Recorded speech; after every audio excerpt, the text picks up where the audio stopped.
Une étape clé du déconfinement et de la reprise de l'activité, c'est la réorganisation de la vie collective sur le site. Plusieurs points vont être listés et seront accompagnés de recommandations pour vous aider dans cette démarche. Le premier, c'est de pouvoir décaler les horaires d'arrivée et de départ pour diminuer ce qu'on appelle les goulots d'étranglement. Autrement dit, on va limiter les flux de circulation. Il faudra également condamner les tourniquets, alors à la fois pour limiter le contact direct avec les surfaces, mais aussi pour fluidifier les passages. Si possible et dans l'idéal, mettre en place une zone d'entrée avec un marquage au sol. Cela permet à toute personne arrivant dans l'entreprise de disposer d'un endroit où elle pourra retirer son masque, le jeter dans une poubelle et se laver les mains ou, à défaut, mettre du gel hydroalcoolique. C'est aussi à cet endroit que pourraient être fournis les équipements de protection individuelle qui seraient mis à disposition par le site.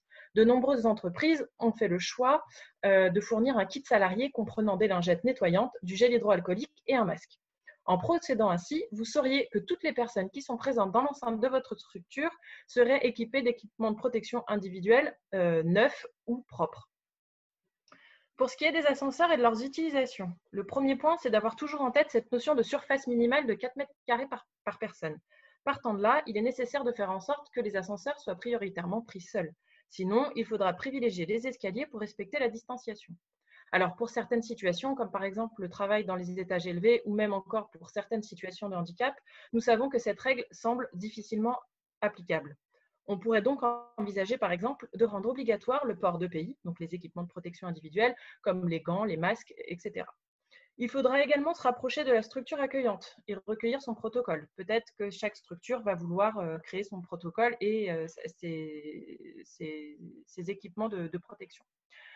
L'utilisation d'un chiffon ou d'un mouchoir jetable pour toucher toutes les surfaces qui sont inévitables, alors on entend par là les boutons, les poignées de l'ascenseur, etc., pourrait être utile comme l'installation d'une poubelle à pédales à chaque sortie d'ascenseur. Dans la même logique, pour limiter les contacts avec les surfaces au niveau des mains et au niveau de la peau, il faudra encourager les utilisateurs à utiliser leurs pieds pour pousser les portes. Pour ce qui est des espaces de déplacement, couloirs, parking, en général, on sait qu'ils sont restreints dans les entreprises et donc pour faciliter le déplacement des personnes, il est recommandé de laisser les portes de bureaux ouvertes. Ainsi, on aura plus de dégagement si deux personnes se croisent et ça permettra aussi de limiter les contacts avec les poignets à chaque ouverture et fermeture de porte et donc bien sûr de réduire le risque de transmission du virus. Quand cela est possible, organisez en le matérialisant un sens de circulation unique avec un point de départ et un point de sortie. Pour les repas, c'est un point qui suscite de nombreuses interrogations puisque par expérience, on sait que dans beaucoup d'entreprises, les salariés sortent le midi pour déjeuner. Mais dans ce contexte, les restaurants et les cafés sont fermés, il faut donc prévoir une alternative. Deux cas de figure peuvent se présenter. Le premier, l'entreprise dispose d'un restaurant d'entreprise. Pour celles qui n'ont pas encore ouvert, il faudra donc se rapprocher du prestataire et s'assurer de sa réouverture. Si c'est le cas, il faudra s'assurer des éléments suivants. La distanciation de 2 mètres est-elle possible? Peut-on organiser des roulements pour les pauses déjeuner? Peut-on mettre en place et matérialiser un sens de circulation pour éviter que les personnes se croisent? Mettre à disposition du gel hydroalcoolique à l'entrée et à la sortie du restaurant et rendre obligatoire son utilisation. Proposer des plats déjà prêts et emballés et si possible froids pour éviter l'utilisation des micro-ondes. Et supprimer les équipements collectifs, c'est-à-dire tout ce qui pourrait être manipulé par plusieurs personnes, comme les carafes d'eau, les fontaines à eau manuelles, les condiments, etc. Le deuxième cas de figure, c'est les repas sont pris sur place. Il faudra donc permettre de toute façon la distanciation de 2 mètres entre les personnes. Par exemple, s'il y a 3 places, il faudra supprimer celle du milieu et si ce n'est pas possible, il faudra organiser les roulements pour les pauses. Demander à chaque personne d'utiliser une lingette avant et après utilisation de tout ce qu'elle aura touché. Nous recommandons aussi l'utilisation de vaisselle et de couverts personnels. Toute nourriture qui arrivera sur le site devra être emballée pour être nettoyée, à minima à l'eau savonneuse avant d'être placée dans le frigo. Équiper les espaces de pause et de restauration avec des poubelles à pédales et des sacs jetables de façon à éviter le contact avec les déchets. On pourra aussi aller plus loin et se poser la question de donner l'autorisation aux salariés qui le peuvent de déjeuner au poste de travail.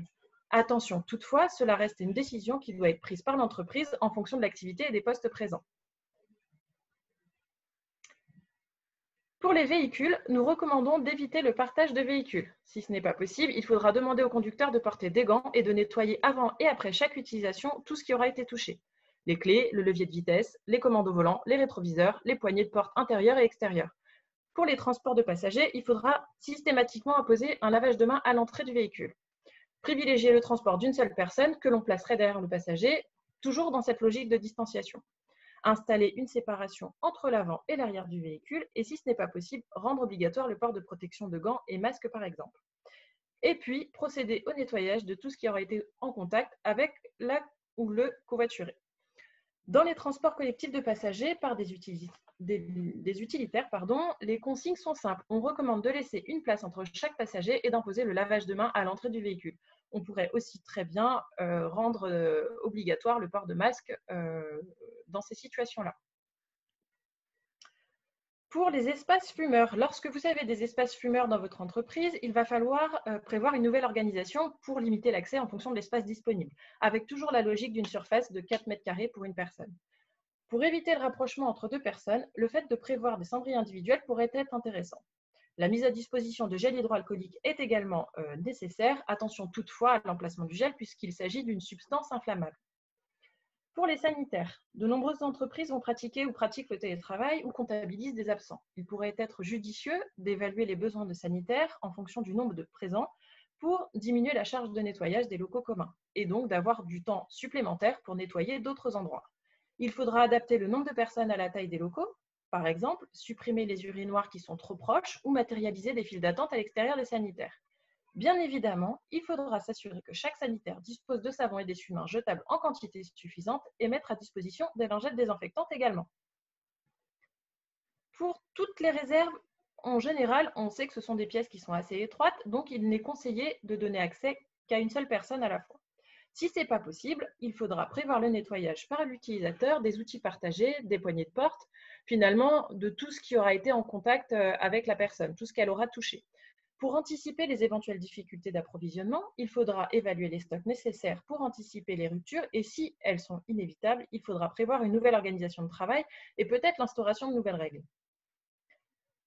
Pour les déchets, il faudra faire en sorte de disposer de poubelles à pédales en quantité suffisante avec double sac dans tous les lieux qui le nécessitent. Donc, entrée et sortie de l'entreprise, au niveau des sanitaires, au niveau des espaces de pause et de repas, au niveau des sorties d'ascenseur.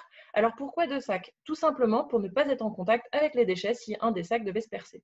Il faudra également, bien évidemment, s'assurer que toutes les poubelles soient régulièrement vidées. Pour finir, nous allons aborder ensemble la gestion des livraisons et du courrier.